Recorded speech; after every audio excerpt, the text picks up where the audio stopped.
दी tax express में एक बार फिर से आपका स्वागत है। आज के इस वीडियो में होटल सेक्टर में जीएसटी से जुड़े कुछ इंपॉर्टेंट पहलुओं पर हम बात करेंगे। अगर आप एक होटेलियर हैं तो बने रहिए इस वीडियो के अंत तक, क्योंकि इस वीडियो में आपको मिलने वाली है आपके होटल बिजनेस पर जीएसटी के इम्पैक्ट से जुड़ी कुछ बेहद इंपॉर्टेंट जानकारी। क्वेरी नंबर 1, क्या होटल्स को होटल रूम्स में यूज होने वाले इक्विपमेंट जैसे एसी, टीवी, फ्रिज आदि पर इनपुट टैक्स क्रेडिट का बेनिफिट अवेलेबल है? यस, होटल इंडस्ट्री में रूम फर्नीचर एंड इक्विपमेंट जैसे एसी, टीवी, फ्रिज आदि पर इनपुट टैक्स क्रेडिट का बेनिफिट अवेलेबल है। इनपुट टैक्स क्रेडिट का रिस्ट्रिक्शन सिर्फ रेस्टोरेंट सर्विस पर ही एप्लीकेबल है, जहां ये कहा गया है कि स्टैंड अलोन रेस्टोरेंट्स या ऐसे होटल प्रीमाइसेस में सिचुएटेड रेस्टोरेंट्स जिनका रूम रेंट पर डे 7500 से कम है, ऐसे रेस्टोरेंट्स पर GST rate 5% without ITC applicable होगी। क्वेरी नंबर 2, रूम रेंट पर जीएसटी किस वैल्यू पर चार्ज होता है? डिक्लेयर्ड रूम टैरिफ पर या फिर वैल्यू ऑफ सप्लाई पर? होटल इंडस्ट्री में रूम रेंट पर जीएसटी अब वैल्यू ऑफ सप्लाई पर ही लगाया जाता है, डिक्लेयर्ड रूम टैरिफ पर नहीं। फॉर एग्जांपल, आपके होटल में एक रूम की डिक्लेयर्ड टैरिफ ₹1200 है और एक्स्ट्रा बेड ऑफरिंग पर एडिशनल चार्ज 500 है। अब यदि कस्टमर एक्स्ट्रा बेड चार्जेस के साथ अकोमोडेशन अवेल करता है तो जीएसटी 1700 पर लगेगा, यानी वैल्यू ऑफ सप्लाई पर। Query number 3, accommodation plus breakfast facility पर बिलिंग कैसे होगी और जीएसटी रेट क्या अप्लाई होगी अगर अकोमोडेशन पर जीएसटी रेट 12% और ब्रेकफास्ट पर जीएसटी रेट 5% है? जब अकोमोडेशन के साथ ब्रेकफास्ट ऐसे पैकेज कस्टमर को दिया जाता है तो अकोमोडेशन और ब्रेकफास्ट का ये पैकेज कंपोजिट सप्लाई माना जाएगा और इस पर कंपोजिट सप्लाई के रूल के अनुसार प्रिंसिपल सप्लाई यानी अकोमोडेशन की जीएसटी रेट अप्लाई की जाएगी।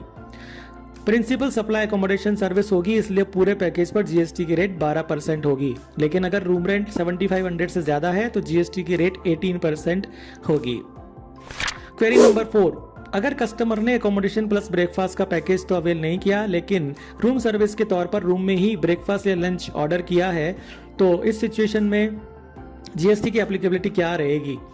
देखिए, इन सिचुएशंस में ये साफ है कि चूंकि कस्टमर ने पैकेज का ऑफर अवेल नहीं किया है, इसलिए ये कंपोजिट सप्लाई नहीं होगी और रूम सर्विस के तौर पर होटल के रेस्टोरेंट से जुड़ी से यदि ब्रेकफास्ट, लंच या डिनर ऑर्डर किया जाता है तो अकोमोडेशन और ब्रेकफास्ट, लंच या डिनर पर जीएसटी अलग अलग रेट से एप्लीकेबल होगा। क्वेरी नंबर 5, ई कॉमर्स ऑपरेटर्स के मार्फत होने वाली ऑनलाइन बुकिंग पर जीएसटी की स्थिति क्या होगी? ई कॉमर्स ऑपरेटर्स के थ्रू ऑनलाइन होने वाली बुकिंग्स पर section 9 subsection 5 read with notification number 17/2017 CT dated 28 June 2017 as amended from time to time के प्रोविजंस एप्लीकेबल होंगे। अकॉर्डिंगली सेक्शन 9(5) के अंतर्गत ई कॉमर्स ऑपरेटर्स को ही ऐसी सप्लाईज पर जीएसटी डिस्चार्ज करना होगा। कस्टमर को बिलिंग भी ई कॉमर्स ऑपरेटर द्वारा ही की जाएगी और संबंधित होटल को ई कॉमर्स ऑपरेटर अपना कमीशन डिडक्ट करके रिमेनिंग अमाउंट पे करेंगे। क्वेरी नंबर 6, ई कॉमर्स ऑपरेटर्स द्वारा ऑनलाइन बुकिंग के केस में होटल को अपना जीएसटी रिटर्न किस तरह भरना होगा? जीएसटी पोर्टल पर जीएसटीआर 3B के फॉर्मेट में कुछ समय पहले बदलाव किए गए थे और इस बदलाव के अंतर्गत जीएसटीआर 3B में एक नया कॉलम 3.1.1 जोड़ा गया है, जिसके पार्ट 1 में ई कॉमर्स ऑपरेटर को ऐसी सप्लाईज को शो करना है जो सेक्शन 9(5) में नोटिफाइड है और जिन पर ई कॉमर्स ऑपरेटर को ही टैक्स देना है। इसी कॉलम के पार्ट 2 में सेक्शन 9(5) में नोटिफाइड आउटवर्ड सप्लाई करने वाले रजिस्टर्ड पर्सन को ई कॉमर्स ऑपरेटर के थ्रू आउटवर्ड सप्लाई को शो करना है।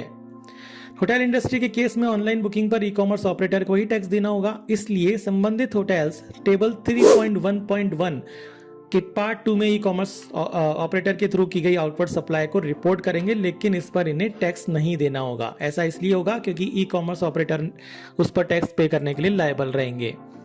तो ये थी जीएसटी से जुड़ी एक इंपॉर्टेंट जानकारी, होटल इंडस्ट्री पर जीएसटी का इंपैक्ट और उससे जुड़े कुछ सवाल जवाब। बने रहिए आपके अपने the tax express YouTube channel से और टैक्सेशन से जुड़ी ऐसी ही regular updates, case law analysis, discussions, query resolutions के लिए देखते रहिए आपका अपना the tax express YouTube channel को सब्सक्राइब करके बेल आइकन प्रेस करना ना भूलें। धन्यवाद।